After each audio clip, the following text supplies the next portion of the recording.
नमस्कार. लघुशंका करताना अनेकदा जळजळ आणि वेदना होतात, ज्याला दैनंदिन जीवनात उन्हाळी लागणे असे आपण म्हणतो. हा त्रास जरी अल्पावधीचा असला तरी होणारा त्रास हा मात्र अतिशय भयंकर असतो. हल्ली फार सामान्य समस्या झाली असल्याने आपण अनेकदा या गोष्टीकडे दुर्लक्ष करत असतो. यालाच बर्निंग मिक्चुरेशन अथवा burning sensation while passing urine असे आपण म्हणतो. आता ही समस्या अधिकतर तेव्हा उद्भवते जेव्हा तुम्ही लघवीला म्हणजेच युरिनला बराच वेळ रोखून ठेवता आणि नंतर लघवी करता, ज्यामुळे विविध समस्या निर्माण होतात. आता ही लघवी जास्त वेळ रोखून धरल्याने आपल्याला काय काय समस्या होऊ शकतात ते आपण बघणार आहोत. तुम्ही लघवी जेव्हा जास्त वेळ रोखून ठेवल्यास काय होते? बऱ्याच वेळ लघवी रोखून ठेवल्यामुळे युरिन पास केल्यावरही वाटत राहते की अजून युरिन येणार आहे. ही स्थिती मानसिक रूपात आपल्यालाच गोंधळात टाकणारी असते. त्यालाच आपण उन्हाळी म्हणतो, ज्यामुळे आपली चिडचिड होते, संताप होतो.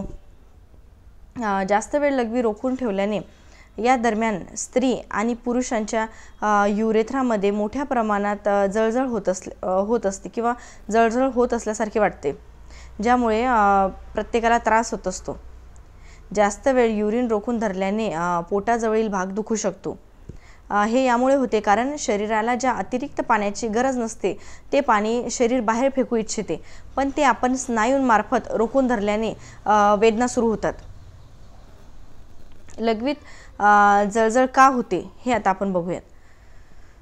शरीराला 6-7 लिटर पाण्याची आवश्यकता असते, पण जेव्हा आपण शरीराला पुरेसे पाणी पित नाही तेव्हा त्याला लघवीमध्ये जळजळ जाणवते. जे लोक तिखट, मसाल्याचे पदार्थ, तळलेले पदार्थ, शिळे अन्न जास्त प्रमाणात खातात त्यांना सामान्य लोकांपेक्षा जास्त लघवी होते आणि त्यामुळे लघवीमध्ये जळजळ होत राहते.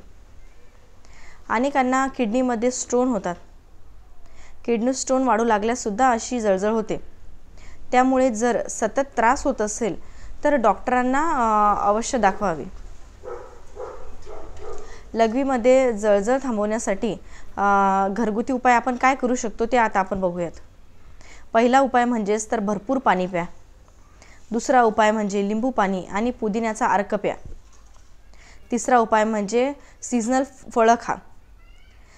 चौथा उपाय म्हणजे अधिकाधिक हिरव्या भाज्या खा. आणि 5वा उपाय म्हणजे नारळ पाणी प्या. हा त्रास शक्यतो उन्हाळ्यामध्ये जास्त प्रमाणात होतो, कारण की शरीराला जेवढ्या पाण्याची आवश्यकता असते आपण तेवढं पाणी न घेतल्यामुळे किंवा डिहायड्रेशनमुळेही हा त्रास जास्त वाढू शकतो. हा त्रास असल्यास वरील प्रमाणे उपाय करावे. पाणी भरपूर प्यावं. व्हिडिओ आवडल्यास लाईक, सबस्क्राईब आणि शेअर नक्की करा.